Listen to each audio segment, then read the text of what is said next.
Salut, je m'appelle Diane, je suis styliste coloriste depuis 10 ans et je fais aussi partie de Power of the Collective. Je me spécialise en type 1 et aujourd'hui on va apprendre comment identifier le type 1, les trucs et astuces de décoloration, coloration, style de coiffage et les soins. Voici la belle Rina, on va identifier ensemble son type de cheveux. Alors, dans le type 1, on a 3 catégories, on a le A, B et C. Et ici, on a le C, type 1C, parce que c'est un cheveu qui est beaucoup plus épais, puis aussi c'est un cheveu qui est volumineux naturellement et qui tient bien les mises en plis.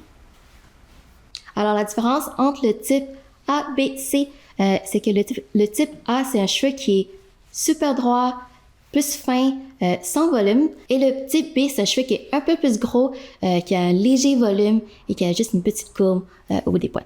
Alors, ici sur la belle Rina, on a fait une technique de balayage. J'ai fait des mèches crêpées pour créer un effet plus diffus.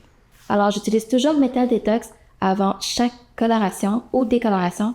Ça me permet de le protéger contre les dommages et avoir une couleur beaucoup plus fiable.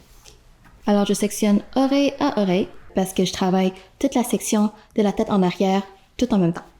Alors, ma première section est une section dans la nuque. J'aime quand même prendre une large section au niveau de la nuque parce que j'aime créer de la profondeur en dessous. Aussi, dans une technique de balayage, techniquement, le soleil atteint pas vraiment la nuque, alors c'est vraiment une section qui est censée rester foncée. Alors, je commence par un gros tricot. Ça me permet d'avoir un peu plus de profondeur et de dimension. Fait que je tiens la pointe et je commence à crêper vers le haut. Alors, pour l'application du décolorant, j'utilise toujours du 10 volumes. Ça me permet aussi d'aller décolorer lentement, mais doucement sur le cheveu pour que ça ne brise pas. Et j'aime aussi juste aller vraiment juste tout droit, comme des mèches. J'essaie pas d'aller gratter le dessus. C'est vraiment juste tout droit. Alors, c'est super important de bien saturer pour avoir une décoloration égale. Alors, ma première section, elle était plus large. Donc, ma deuxième section va être un petit peu plus mince. Je la fais plus mince parce que je veux des mèches vraiment plus diffus. Fait que la première section, on voulait des mèches beaucoup plus grosses, plus de dimension, plus de profondeur. Et la deuxième, par-dessus, je la veux vraiment plus mince, plus diffus. C'est ça qui va me créer un effet très, très fondu. Alors, on répète le même état, mais avec un tricot plus petit. On tient la pointe et on crêpe.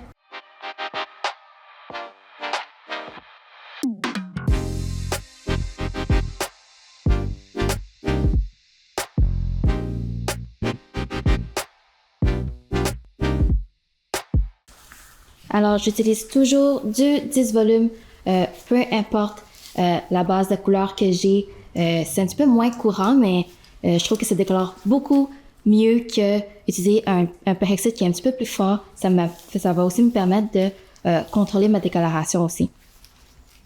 Aussi, le cheveu de type 1, c'est un cheveu qui est très lisse, très glissant. C'est pour ça que le spray de Metal Detox, ça aide à créer une petite texture. Ça aide à crêper en même temps. Pour le côté, je sectionne à partir de la ligne de récession jusqu'à l'occipital.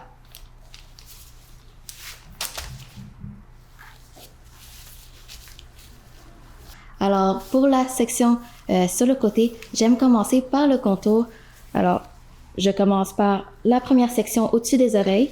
Je l'aime quand même assez épais pour la même raison que j'aime créer de la profondeur pour tout ce qui est en dessous des cheveux. Alors, on fait la même technique avec des gros tricots. Et on crêpe.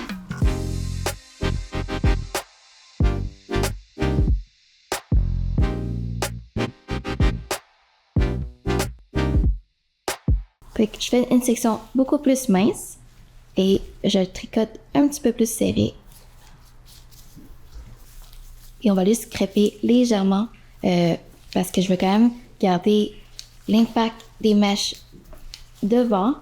Et aussi en crêpant, ça va me créer un effet plus diffus pour quand on va s'attacher les cheveux. Et pour la mèche qui est auto-visage, à la place de la fermer comme ça et que ça dérange la cliente, je vais la fermer de l'autre sens pour qu'elle soit à l'extérieur du visage.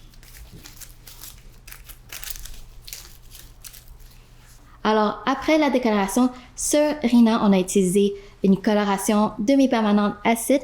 Ça va permettre de fermer les cuticules comme il faut et donner plus de brillance à son cheveu de type 1. Alors, pour la coupe, comment je l'approche, c'est que j'aime leur donner plus de mouvement. Fait qu'on va utiliser du coupé-glissé. On va aussi surélever, surdiriger pour créer plus de texture. Alors, j'aime commencer par la base et je la coupe avec la pointe de mes ciseaux pour une ligne moins franche. La raison pourquoi je ne veux pas une ligne franche, c'est parce que dans le cheveu de type 1, c'est un cheveu qui est très droit. En le coupant très franche, ça va nous donner un effet balai. Après avoir fait ma base, on fait le dégradé. J'aime prendre des sections en tranches. Et on n'oublie pas de surdiriger pour couper. Et pour couper, on coupe aussi avec la pointe pour créer plus de texture. Et on surdirige le cheveu pour créer un dégradé. Et je fais la même technique des sections à la verticale pour tout le tour de la tête. Pour le devant, j'aime prendre toute la section devant l'oreille, je la surdirige et je fais un coupé-glissé. Ça va nous donner plus de texture et plus de mouvement autour du visage. Alors, on est rendu à l'étape de coiffer. Sur les cheveux lisses, j'aime beaucoup mettre de l'avant la brillance des cheveux. Alors, sur cheveux mouillés, moi j'ai une petite astuce, j'aime vraiment mélanger une crème qui protège contre la chaleur et aussi une petite huile qui va apporter plus de brillance durant la mise en pli.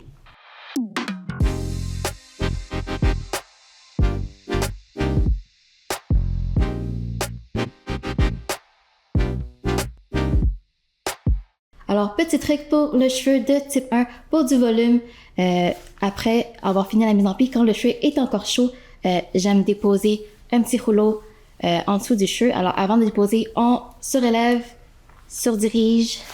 On va aller juste déposer le rouleau en dessous et placer le cheveu par-dessus.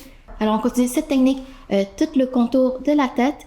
Et puis, quand tout est refroidi, on peut aller enlever le rouleau. Par la suite, on met un spray texturisant tout le contour du visage pour donner plus de volume. Et on va brosser tout le cheveu vers derrière. Et on finit avec une huile sur les longueurs pour rajouter plus de brillance. Alors pour mettre l'huile, on commence vers les pointes et on remonte tranquillement sur les longueurs. Ça va rajouter de la brillance et aussi enlever les frisottis. Alors sur Rina, avec un cheveu de type 1C, on va aller avec un shampoing qui est beaucoup plus hydratant ou lissant anti-frisottis pour bien hydrater le cheveu. Elle a un balayage, alors on conseille de prendre un shampoing violet pour neutraliser les reflets indésirés et aussi de bien hydrater le cheveu avec un masque. Alors, les 3 choses importantes à retenir pour le cheveu de type 1, c'est numéro 1, c'est pour la coupe, on veut créer du mouvement en surdirigeant et en élevant le cheveu. Et numéro 2, c'est que j'aime décolorer au 10 volume pour garder l'intégrité du cheveu. Et numéro 3, au niveau des soins, c'est super important de prioriser les produits hydratants. Merci d'avoir été là aujourd'hui. J'espère que vous avez appris quelque chose sur les cheveux de type 1. Je vous invite aussi d'aller voir les capsules de mes collègues sur les types de cheveux 2, 3 et 4 et aussi de nous suivre sur les réseaux Power Up the Collective.